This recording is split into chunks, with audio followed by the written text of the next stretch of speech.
निकाय और पंचायत चुनाव से पहले ही बीजेपी का फोकस अब शेखावाटी पर है। मुख्यमंत्री वचनलाल शर्मा और बीजेपी प्रदेश अध्यक्ष मदन राठौड़ की शेखावाटी के दौरे से यही प्रतीत होता है।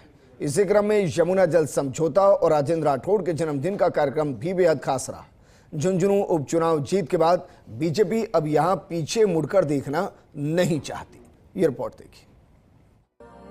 शेखावाटी का इलाका या जाटलैंड बीजेपी के लिए हमेशा कमजोर कड़ी रहा है। जाट आरक्षण ने यहाँ बीजेपी को जरूर सियासी ताकत देने का काम किया था, लेकिन बीते विधानसभा और लोकसभा चुनाव में हाथ यहाँ कमल पर भारी रहा। चूरू और झुंझुनू लोकसभा सीट को कांग्रेस ने जीत लिया। सीकर सीट कांग्रेस सीपीएम गठबंधन के खाते में चली गई। अब सीएम भजनलाल शर्मा इन क्षेत्रों में दौरे कर विकास के साथ सियासी तापमान को प्रभावित कर रहे हैं। यमुना जल समझौते से बीजेपी को यहाँ सियासी लाभ की उम्मीद है।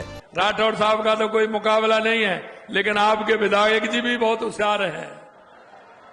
ये भी बहुत होशियार हैं और मुझे पता नहीं है होशियारी राजेंद्र जी करते हैं या ये हरलाल जी करते हैं।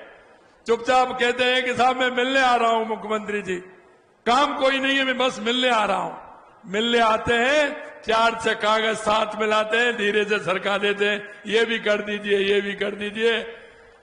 इसलिए वो तो है ही, लेकिन ये हरलाल जी भी कम नहीं है। इसलिए मैं आप सभी को यही कहना चाहता हूं कि काम की कोई चिंता मत करिए। हम राजस्थान के अंदर जिस भाव और भावना से काम कर रहे हैं, क्योंकि कांग्रेस ने हमेशा तुष्टीकरण, जातिवाद और अपना देखा है। हमने विधानसभा के अंदर कहा कि 200 विधानसभा राजस्थान की हमारी विधानसभा है, हम 200 विधानसभा के अंदर काम करेंगे। 200 विधानसभा के अंदर शेखावाटी में बीजेपी और कांग्रेस के जनप्रतिनिधियों की बात करें तो विधानसभा चुनाव में 13 सीटों पर कांग्रेस और 7 सीटों पर बीजेपी ने जीत हासिल की थी। कांग्रेस की बात करें तो इसमें सीकर से राजेंद्र पारीक, फतेहपुर से हाकम अली टांक, लक्ष्मणगढ़ से गोविंद सिंह डोटासरा, नीमका थाना सीट से सुरेश मोदी, दातारामगढ़ से वीरेंद्र सिंह, मंडावा से रीटा चौधरी, उदयपुर वाटी से भगवाना राम सैनी, पिलानी से पितराम काला, सूरजगढ़ से श्रवण कुमार, तारानगर से नरेंद्र बुढ़ानिया, सुजानगढ़ सीट से मनोज मेघवाल, रतनगढ़ से पूसाराम गोदारा और सरदार शहर से अनिल शर्मा विधायक हैं। तो धोद से बीजेपी के गोवर्धन वर्मा, खंडेला से सुभाष मील, श्री माधोपुर से झाबर सिंह खर्रा, झुंझुनू से राजेंद्र भांबू, खेतड़ी से धर्मपाल गुर्जर, चूरू से हरलाल सहारण और नवलगढ़ सीट से विक्रम सिंह जाखल विधायक हैं। वहीं शेखावाटी की चूरू लोकसभा सीट से कांग्रेस के राहुल कसवा सांसद हैं। झुंझुनू से ब्रजेंद्र ओला तो सीकर से अमरा राम सीपीएम सांसद हैं। शेखावाटी से झाबर सिंह खर्रा यूडीएच मंत्री हैं और प्रेम सिंह बाजौर सैनिक कल्याण बोर्ड के चेयरमैन हैं। आप सबका जो प्यार प्रेम देखकर हम सब अभिभूत हैं। आपका राठौड़ साहब के प्रति जो प्यार है, मैं सोचता हूं कि सभी क्षेत्रों से इनको बराबर प्यार मिला है। ये पहले राजस्थान में सरदेव भैरव सिंह जी शेखावत साहब के साथ में भी मंत्री रहे। उस समय हमारे क्षेत्र में भी आप आए, खूब विकास के काम किए। मुख्यमंत्री जी, आप उस जिले में विराजे हैं जहां हम 100 हाथ गहरा पानी पीते हैं। पानी में फ्लोराइड है। बरसों की आस हमारे यहां भी यमुना का वो जल जो भैरव सिंह जी शेखावत ने 34 साल पहले सपना देखा था, समझौता किया था, वो जल यहां है। आप हमारे इस जिले के लिए भागीरथ हो। आज का दिन हमारे लिए उल्लास का दिन भी है।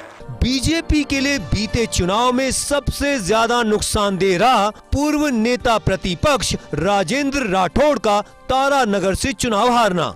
इसके बावजूद उनका सियासी कद यहाँ विराट है। उनके जन्मदिन कार्यक्रम में सरकार और समर्थकों का जुटना इस बात का संकेत है। सीएम भजनलाल शर्मा शेखावाटी क्षेत्र के दौरे कर विकास की नई गाथा लिखने का काम कर रहे हैं। यमुना जल समझौते से कृषि आधारित अर्थव्यवस्था में चार चांद लगेंगे। जन भावना के अनुरूप सीएम ने यहां के लोगों से संवाद भी किया। हालांकि भविष्य में उम्मीद है शेखावाटी के नेताओं का सियासी कद बढ़ेगा। पीसीसी चीफ गोविंद सिंह डोटासरा यहां कांग्रेस की बड़ी सियासी ताकत है। यही कारण है कि बीजेपी यहां किसान और सैनिकों के परिवारों के बीच विकास की गंगा बहाने की बात कर रही है। राजस्थान का शेखावाटी का इलाका भारतीय जनता पार्टी के लिए बीते लोकसभा चुनाव और विधानसभा चुनाव दोनों में ही कठिन चुनौती की तरह रहा।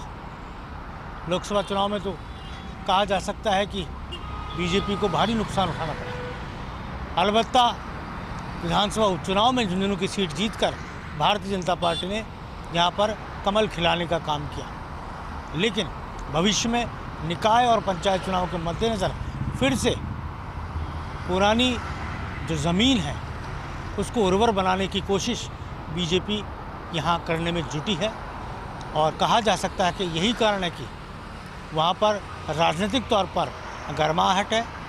और राजेंद्र राठौड़ के जन्मदिन पर हुआ कार्यक्रम अपने आप में जताता है कि बीजेपी किस तरह से इस इलाके पर फोकस करने में जुटी है। कैमरा जर्नलिस्ट तीरथ के साथ योगेश शर्मा, फर्स्ट इंडिया, जयपुर।